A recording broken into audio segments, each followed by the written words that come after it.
Joining us, environmental groups are upset tonight about a plan that could put more than 1,000 trucks a week loaded with oil on our local roads. Now, it's supposed to be a temporary plan until the Plains All-American Pipeline is up and running again. That, we found out, could take months.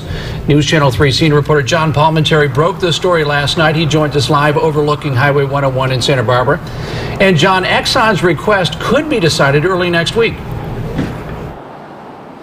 Yes, and you might recall EXXON really had contentious hearings with Santa Barbara County back in the 80s and 90s over oil development and oil transportation. So now here we are. EXXON does not have a pipeline to get its oil from the platforms to the marketplace. The tankers are gone, and what's left are trains or using trucks on Highway 101 to get that oil out to refineries or other facilities. EXXON and other companies are trying to keep their product flowing at a time when no one really knows when that pipeline is going to be fixed. It's a very scary proposition. With the Plains All-American Pipeline broken, a plan to use trucks to move oil to other locations has been proposed by EXXON. But several other companies also have oil coming in from offshore operations. That crude is also stalled for now when it's ready to go into the system. Well, EXXON alone is proposing to send 192 trucks a day up the Gaviota Coast, the area that's just been destroyed by this oil spill. So put that same area back at risk. We're told it would be an around-the-clock operation. The plan to move the oil in tanker trucks amounts to about 8 truckloads an hour over the course of a 24-hour period on Highway 101, and that equals about 1,300 truck trips a week on top of the existing traffic we have on the freeway.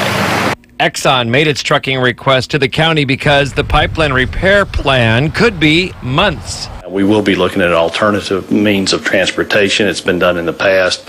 It's too early to say whether that's a viable option or not. We don't know what the real threat is here, but definitely, EXXON is the first one in the door. If EXXON gets an emergency permit, we know that these other companies are going to ask for permits as well. And environmental groups say they favor a wait-and-see mode for now. And this is a temporary shutdown.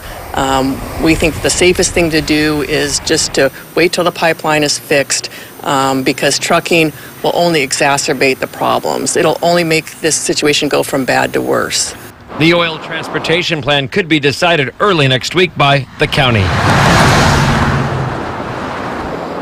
Santa Barbara County officials began discussing that this afternoon. They're going to be talking about it on Monday. This will not be before the Board of Supervisors, we understand. It'll be a staff decision.